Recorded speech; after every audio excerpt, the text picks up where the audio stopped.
Hello guys, welcome back to my channel. आज के इस चैनल वीडियो में हम करने वाले नॉमिनल एंड रियल इनकम का लेसन शुरू। अभी तक हम 2 लेसन्स पढ़ चुके हैं और आज हम तीसरे लेसन से शुरुआत करने जा रहे हैं। अगर आपको ये नोट चाहिए एंड तक बने रहना।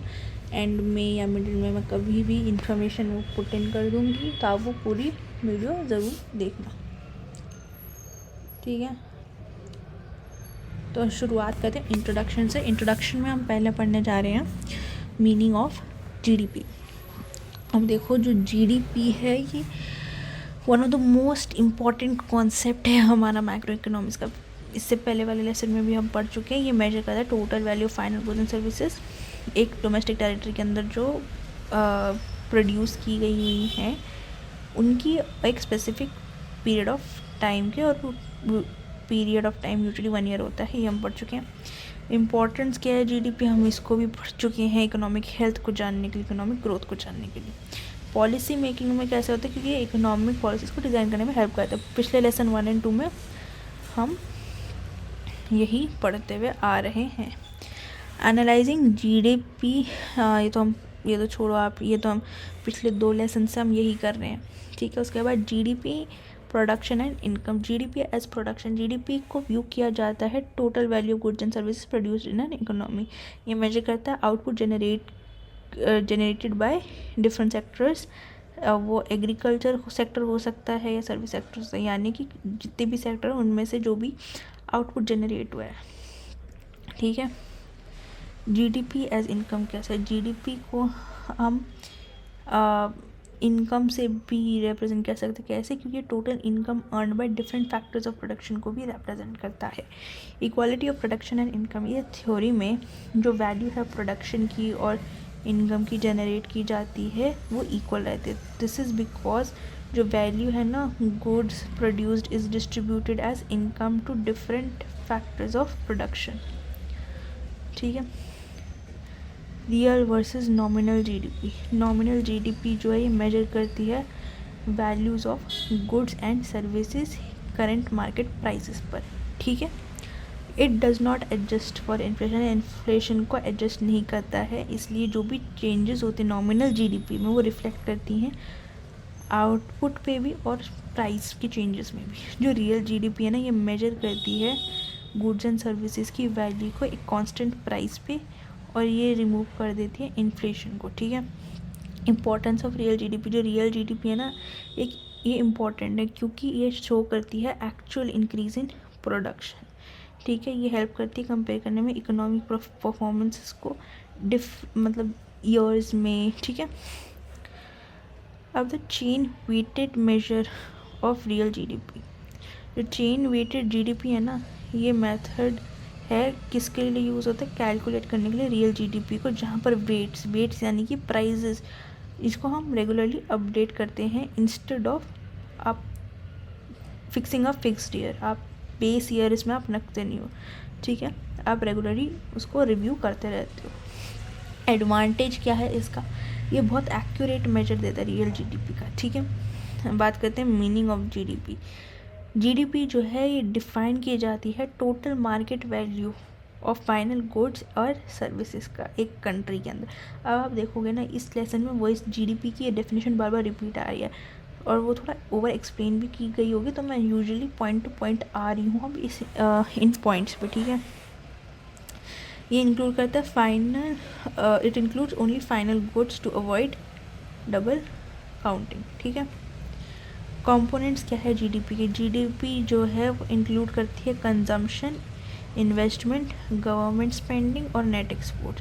जो कंपोनेंट्स है ना वो रिप्रेजेंट करती है टोटल इकोनॉमिक एक्टिविटी एक कंट्री के अंदर। मेजरिंग इकोनॉमिक एक्टिविटी, ठीक है। जो नेशनल इनकम है अकाउंटिंग सिस्टम है ना, नेशनल इनकम अकाउंटिंग ये बहुत सिस्टमैटिक मेथड है। ये यूज़ की जाती है मेजर करने के लिए टोटल इकोनॉमिक एक्टिविटी को एक कंट्री के अंदर। ये रिकॉर्ड करती है production, income, expenditure and it is organised in a proper way. Importance of national income accounting क्या होता है, ये हमें अंडरस्टैंड करने में हेल्प करती है स्ट्रक्चर की, इकोनॉमिक स्ट्रक्चर की, और प्रोवाइड करती है डेटा फॉर पॉलिसी मेकिंग, ठीक है। Measuring GDP, meaning of production approach. इस अप्रोच में जो जीडीपी है ना, ये कैलकुलेट की जाती है वैल्यू को ऐड करने में, ठीक है। वैल्यू एडेड कॉन्सेप्ट, जो डबल काउंटिंग, जो कैस्केडिंग इफेक्ट होता है ना, उसको हम अवॉइड करते हैं। हम सिर्फ वैल्यू लेते हैं, हर एक प्रोडक्शन स्टेज पे जो भी वैल्यू निकली है हम उसको कंसिडर करते हैं। वैल्यू एडेड जो है ना, ये डिफरेंस होती है वैल्यू ऑफ आउटपुट और वैल्यू ऑफ इंटरमीडिएट गुड्स का। ये वाला पॉइंट आपको ने याद रखना है, ठीक है। Final goods and services, meaning of final goods क्या होता है? जब गुड्स फाइनल हो जाते हैं, रेडी फॉर कंजम्पशन हो जाते हैं, या इन्वेस्टमेंट के लिए या फिर किसी और फर्दर प्रोडक्शन की उसको ज़रूरत नहीं है। जैसे अगर कार है, कार जो है कंज्यूमर गुड है, ये फाइनल है, ठीक है। Avoiding double counting, final goods और सर्विसेज होते हैं ना, वही जीडीपी में इंक्लूड होते हैं, क्योंकि उसमें ऑलरेडी फर्दर या जो भी उससे पहले वाली, फर्दर तो नहीं, उससे पहले वाली जितनी भी प्रोसेसेस है ना, उसका वो है, उसके अंदर क्या कहते हैं, वैल्यू एडेड है ऑलरेडी, ठीक है। इसीलिए हम उसे फाइनल को करते हैं। मीनिंग ऑफ एक्सपेंडिचर अप्रोच, इस मेथड में जीडीपी जो है कैलकुलेट की जाती है by adding expenditure on final goods and services. अब इसके कंपोनेंट्स होते हैं कुछ। पहला है सी यानी कंजम्पशन, इसमें जो भी स्पेंडिंग की जाती है हाउस होल्ड से। इन्वेस्टमेंट आई से, spending by firms on capital goods. Government spending, expenditure by government. Net export, exports minus import, जो तो मैंने बना दिया। जीडीपी का इसमें फॉर्मूला क्या होता है? CIG X माइनस M, जिसमें C जो है हमारा कंजम्पशन है, I जो है इन्वेस्टमेंट है, G जो है गवर्नमेंट स्पेंडिंग है, ठीक है। अब हम जब इनकम अप्रोच की बात करते हैं तो इसमें जो जीडीपी है ये कैलकुलेट की जाती है by adding all the incomes earned bye factors of production. अब ये कंपोनेंट्स क्या होते हैं? वेजेस और salaries, rent, interest and profit. तो ये जो सारा ये हमारे हैं कंपोनेंट्स ऑफ इनकम, ठीक है। उसके बाद इक्वालिटी विद अदर मेथड्स, जो इनकम अप्रोच है ना, इसको should give the same GDP value as the production and expenditure approach. क्यों? ये एक हॉट्स का क्वेश्चन है, आ सकता है, ठीक है। क्योंकि ये मेजर करती है same economic activity different perspective से, ठीक है। लिमिटेशंस पढ़ेंगे अभी हम। लिमिटेशंस पढ़ने के बाद हमारा लेसन नंबर 3 भी ख़त्म है। लिमिटेशंस क्या है? ये एक्सक्लूड करती है नॉन मार्केट एक्टिविटीज़ को। जो जीडीपी है ना, ये कभी भी इंक्लूड नहीं करेगी अनपेड वर्क को, जैसे हाउस होल्ड का काम हो गया, वॉलंटियर सर्विसेज हो गए, इन सबको इंक्लूड नहीं करेगी। तो वो एक ड्रॉबैक है, इग्नोर करेगा। इनकम डिस्ट्रीब्यूशन, जीडीपी जो है वो कभी शो नहीं करेगी इनकम, मतलब कैसे वो इनकम डिस्ट्रीब्यूटेड है लोगों में, ठीक है। जो भी हाई जीडीपी है ना, उसका मतलब ये नहीं कि इक्वल डिस्ट्रीब्यूशन ऑफ वेल्थ है। वो हो सकता है हाई क्लास उस एरिया में ज़्यादा हो, मतलब देख लो ना, स्टैटिस्टिक्स का गेम है। मतलब अब मान लो एक एरिया है, उसमें रिच लोग ज़्यादा हैं, पुअर क्लास कम है, ठीक है।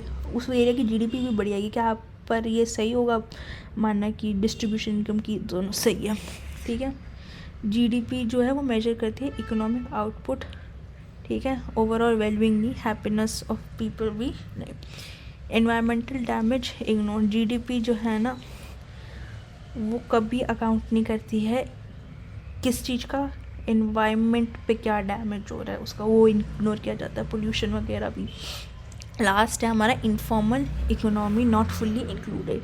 अगर इंडिया की बात करूँ ना मैं, तो जो लार्ज पार्ट है इकोनॉमिक एक्टिविटी का, वहाँ पर इनफॉर्मल सेक्टर बहुत ज़्यादा है, वो फुल्ली कैप्चर नहीं हो पाता है जीडीपी के अंदर। सो गाइस, ये था हमारा लास्ट पार्ट इस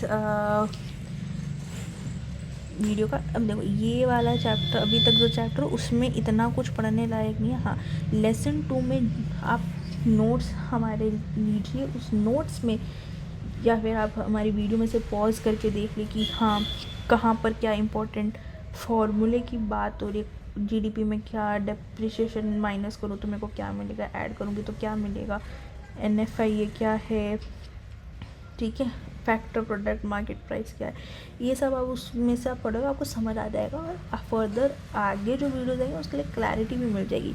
बात है ये नोट्स आपको कहाँ से लेने हैं, डिस्क्रिप्शन में उसकी डिटेल आपको मिल जाएगी। हमारे व्हाट्सएप एंड टेलीग्राम चैनल को फॉलो कीजिए, टाइमली अपडेट्स मिलेंगी। एंड वीडियोस तो आपके पास है ही, आपके पास आती रहेगी, आपको उसकी टाइमली अपडेट्स मिलती जाएंगी हमारे चैनल पे। व्हाट्सएप चैनल हो जाए या टेलीग्राम चैनल हो जाए, वहाँ से आपको सारी अपडेट्स मिलती जाएंगी।